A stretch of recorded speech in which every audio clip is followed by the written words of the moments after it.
Good work, Knight. The signal interceptor appears to be complete. Are you ready to put it to the test?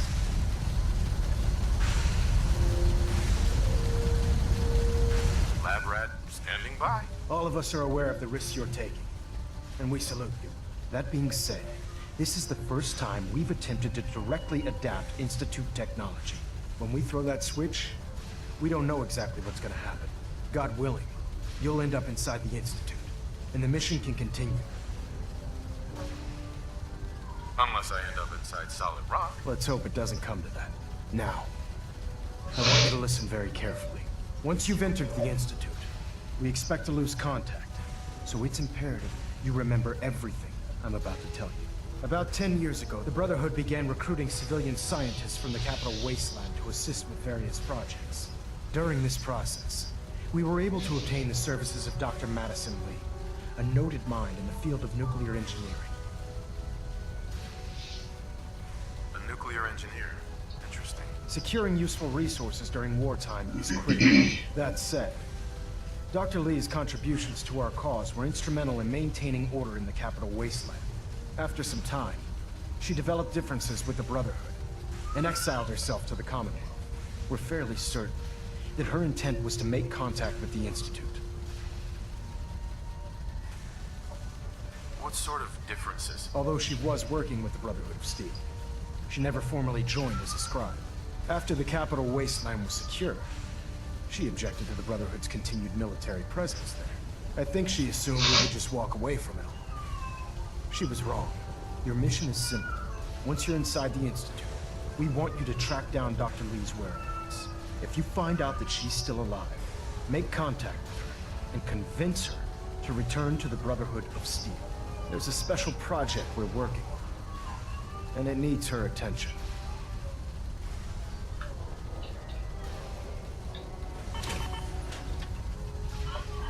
Done. What's this project that needs her attention? Dr. Lee previously worked on a potent weapon for the Brotherhood of Steel. We'd like her to continue where she left off. That's all I can tell you. Listen to me, Knight. I'm well aware that you're risking your life going into the Institute blind.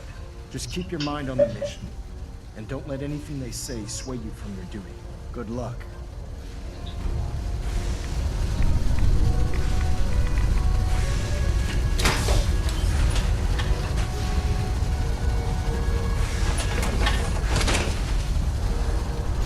Checked and rechecked everything.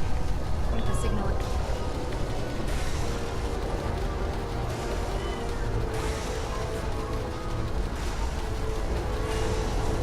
Dr. Ingram? I've checked and rechecked everything. I think the signal interceptor's ready to go. Are you?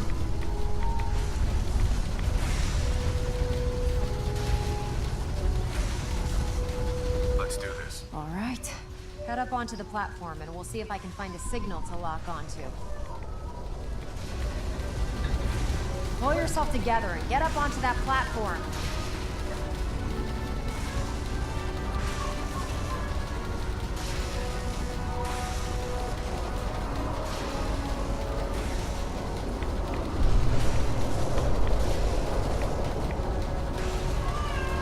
Let's see.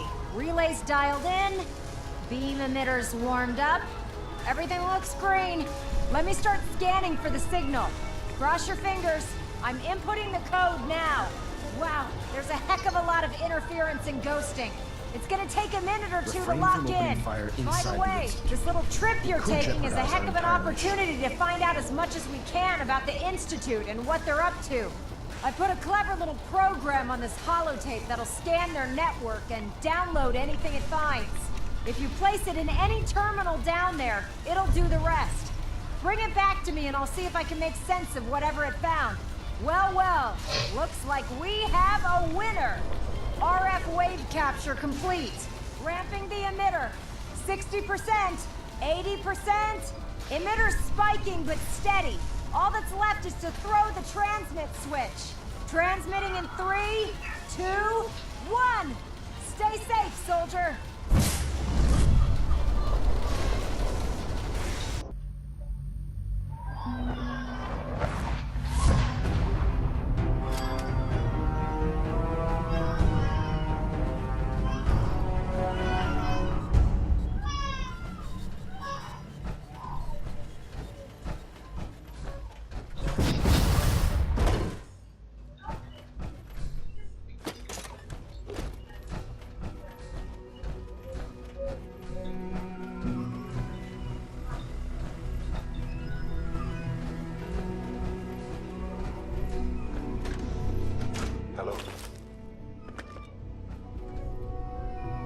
wondered if you might make it here.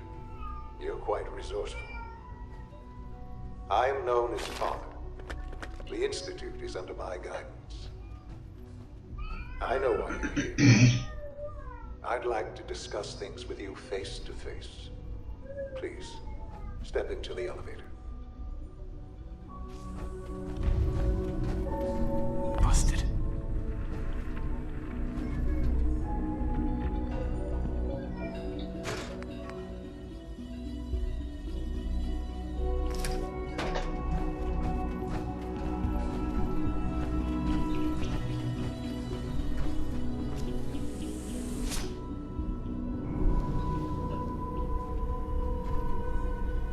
I can only imagine what you've heard, what you think of us. I'd like to show you that you may have the wrong impression. Welcome to the Institute. This is the reality of the Institute. This place, these people, the work we do. For over 100 years, we've dedicated ourselves to humanity's survival. Decades of research, countless experiments and trials, a shared vision of how science can help shape the future. It has never been easy, and our actions are often misinterpreted by those above ground. Someday, perhaps, we can show them what we've accomplished. But for now, we must remain underground. There's too much at stake here to risk it all. As you've seen, things above are unstable. I'd like to talk to you about what we can do for everyone. But that can wait. You are here for a specific, very personal reason. You are here for your son.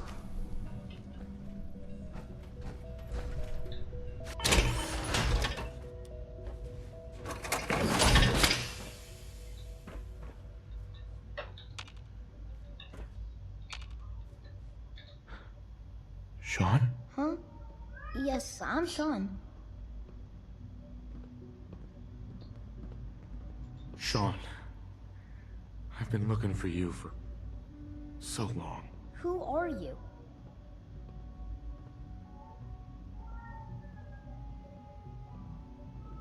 These bad people, they stole you from me. Father, what's going on? What's happening? Yes, it's me, your dad. I'm here, Sean. What's going on? Father? Father! Sean, open the door. I don't know you. Go away. Father! Father, help me! There's someone here, help me! Sean, please, calm down. I'll get you out of there. Father? Father, help me! He's trying to take me! Father? Father, help me! Sean. S923, recall code Cirrus.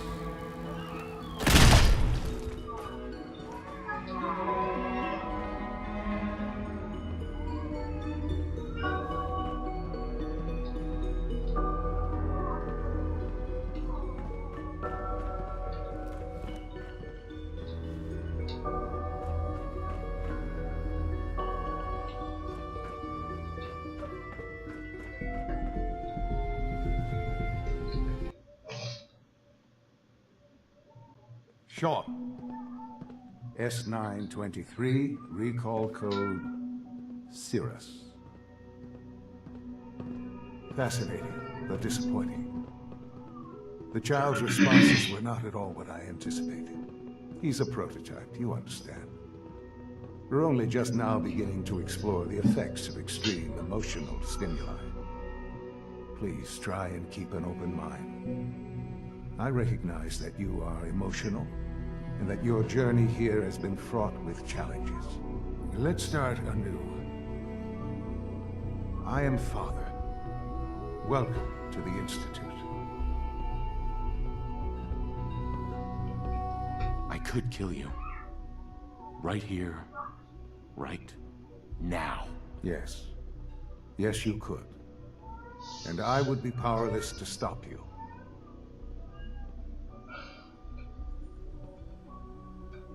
God. All we're missing are the teacups and the white rabbit. Ah, levity. Excellent. A sure sign that you adapt quickly to stressful environments. But I need you to realize that this situation is far more complicated than you could have imagined. You have traveled very far and suffered a great deal to find your son. Well, your tenacity and dedication have been rewarded. It's good to finally meet you. After all this time, it's me. I am Sean. I am your son.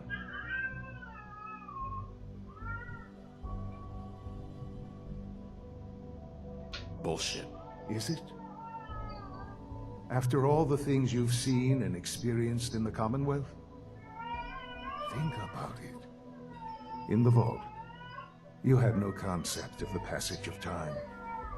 You were released from your pod and went searching for the son you'd lost. But then you learned that your son was no longer an infant, but a 10-year-old boy. You believed that 10 years had passed.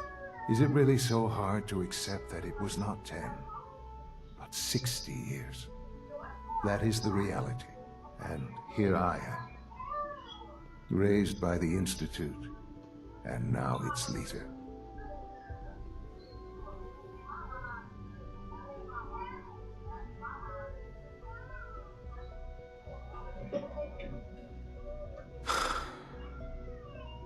Hell of a story. But I guess it does make sense. I'm glad you're willing to accept the truth. It's quite encouraging. At that time, the year 2227, the Institute had made great strides in synth production. But it was never enough. Scientific curiosity and the goal of perfection drove them ever onward. What they wanted was the perfect machine. So they followed the best example thus far. The human being. Walking, talking, fully articulate, capable of anything.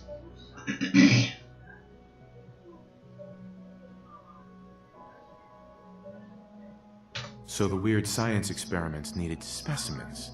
That's why they took you. In a manner of speaking, yes. The Institute endeavored to create synthetic organics. The most logical starting point, of course, was human DNA. Plenty of that was available, of course, but it had all become corrupted. In this wasteland, radiation affected everyone, even in their attempts to shield themselves from the world above. Members of the Institute had been exposed. Another source was necessary. But then the Institute found me after discovering records from Vault 111. An infant, frozen in time, protected from the radiation-induced mutations that had crept into every other human cell in the Commonwealth. I was exactly what they needed. And so it was my DNA that became the basis of the synthetic organics used to create every human-like synth you see today. I am their father. Through science, we are family. The synths, me, and you. — 60 years. So much time. Wasted. I know. I know you must have questions. Please. Anything I can do to help you understand.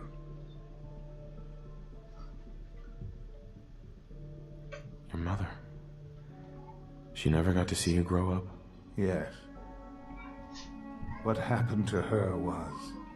I've gone over the records of the incident, of course. It seems her death was an unfortunate bit of collateral damage. Collateral damage? Is that all she was to you? I forget that it's been such a short time for you. I don't have any direct memories. And I've had my entire life to cope with the loss. Has it always been easy? Of course not. But I've done my best to move on and live my life. For many years, I never questioned who my parents were. I accepted my situation, and that was that. With old age comes regret. And asking what if more often. But what matters now is that you and I have a chance to begin again. What else can I say to ease your mind? Kellogg. He worked for you? Kellogg. He was an Institute asset long before I arrived here. It wasn't until I became director that I learned of all the things he'd done. What kind of man he was. You knew the man was a psychopath, but you used him anyway? Would you have preferred that I turned him loose on the Commonwealth? At least keeping him on a short leash kept the collateral damage to a minimum. The Institute took advantage of Kellogg's vicious nature. I will freely admit that. Institute technology prolonged his life, and his usefulness far beyond any normal human lifespan. He never failed the Institute, but his cruelty became more apparent with every completed objective. I won't lie. It's no coincidence your path crossed his. It seemed a fitting way to allow you, us, to have some amount of revenge. What else can I say to ease your mind? So you're in charge of the Institute? I am the acting director, yes. I spent decades working to reach this point. It's a responsibility I take very seriously. The Institute. It's important. It really is humanity's best hope for the future, no matter what those above ground might think of us.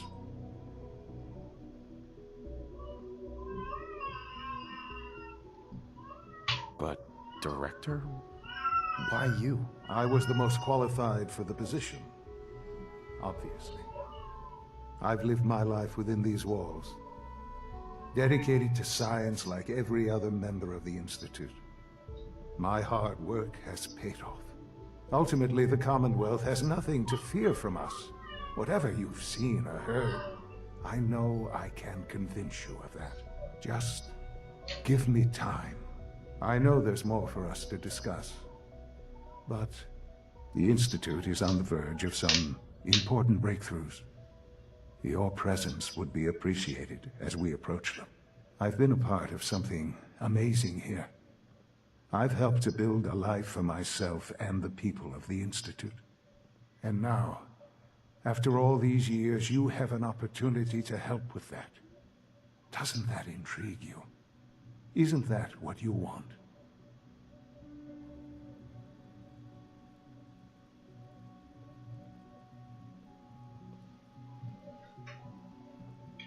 You want me to stay here? In the Institute? Yes, that is what I propose. Is it so hard to imagine? The Institute can provide a better life than anything above ground. You've been in the Commonwealth. You've seen what it's like. I assure you that you are better off with us.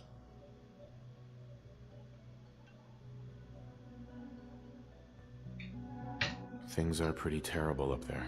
I've seen it myself. I know. That is why we are so committed to creating a better life for ourselves here. And it's a life that you can now be part of. I simply ask that you give the Institute, me, a chance. A chance to show you what I've been telling you. We really do have humanity's best interest at heart. Will you take that chance? All right. Thank you. The Institute is now your home as much as it is mine. Please take some time, get to know it. Meet the people you'll be working with. You'll want to introduce yourself to the division heads. Dr. Fillmore in Facilities, Dr. Ayo in SRB, Dr. Holdren in Bioscience, and finally Dr. Lee in Advanced Systems. They've all been notified of your arrival, of course.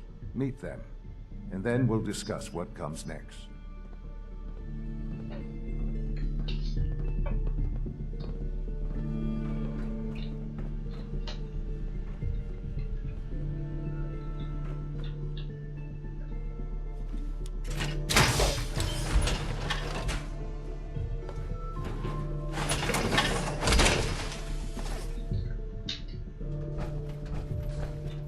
Sean, about this synth. You mean the child? It's a fascinating project, really. There are issues. He's definitely impressive. Yes, it's pushed our technology to the limit.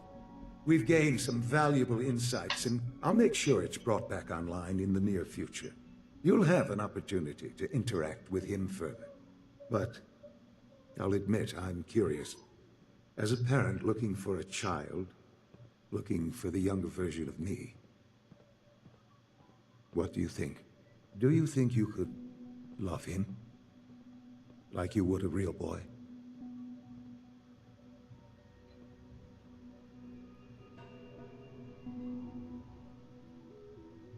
It's not you. It's not even human. I could never love that. No, perhaps not. But in many ways, he matches what you've been searching for all this time. I wouldn't claim to know everything you're feeling, but if in some small way the boy's presence can help, I hope you'll keep an open mind. Sean. Perhaps someday our synths can reclaim the Commonwealth.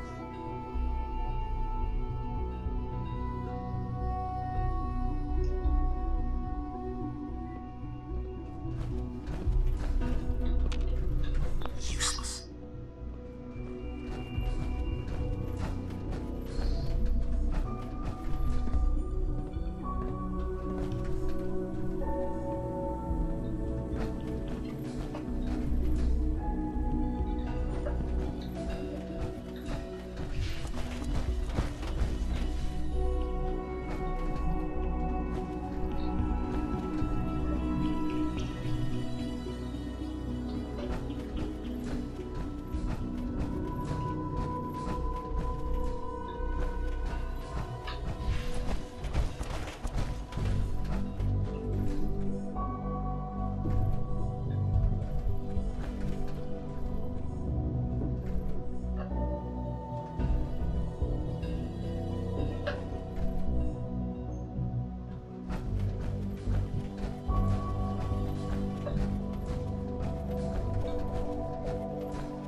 I've heard stories, and the surface sure sounds scary.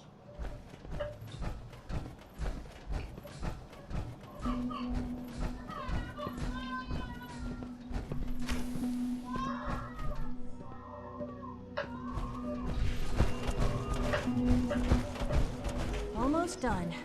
Just need to tighten up this primary drive servo. That's the third primary drive breakdown this month. As far as I'm concerned, the phase-out on these older models can't come soon enough. Oh, I don't know. Most of them have lasted long past their They projected weren't kidding. lifespans. You really You are ask here. me. Well, all They were right. built pretty well. I'm Allie Fillmore. You can think of me as the Institute's chief engineer. When Father told us about you, I could hardly believe it. You've been through so much, I think most people would have just given up. If you don't mind my asking, what was it that kept you going all that time?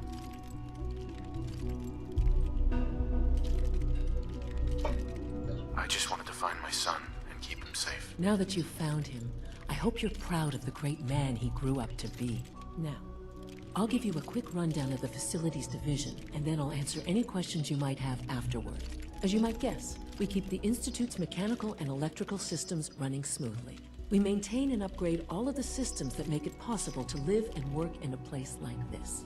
There's a lot of machinery behind these walls that recycles the air and water and provides power to the laboratories and quarters. The work we do might not be as exciting as some of the other departments, but it's at least as important. So, now that you're here and you've spoken to Father, does that mean you're on board?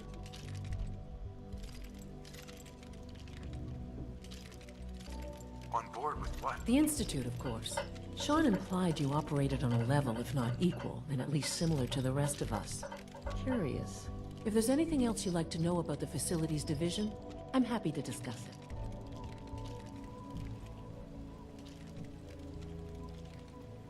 Who built this place originally? Has it been here long? The construction of the Institute is the work of generations of scientists. The original survivors of the war, our progenitors, took refuge in the basement of the old Commonwealth Institute of Technology. Over time, their sons and daughters dug deeper into the earth and built increasingly sophisticated habitats and laboratories. It's a process that's still going on today. Even now, we're digging out tunnels for new facilities and infrastructure. Just think what this place will look like 100 years from now. I hope I'm there to see it. I can't argue with that. Even so, I'm ready to see the full Gen 3 roll out. There we go. All set. Unit, you can return to duty. Thank you, ma'am. Thanks again. Of course. We're all looking forward to working with you.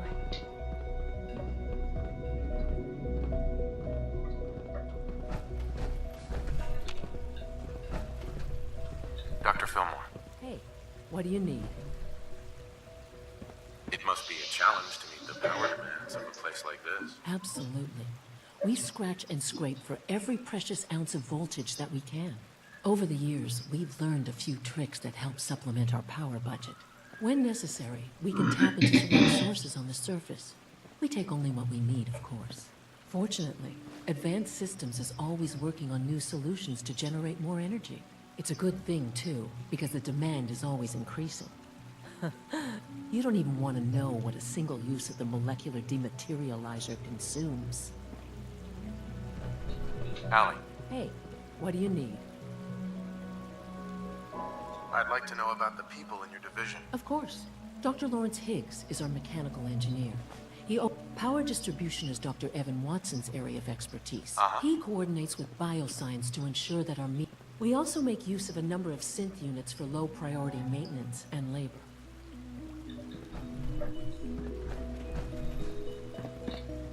You're here. Glad you made it. Why can't a synth be a person too? I don't remember to keep unnecessary power consumption.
Okay.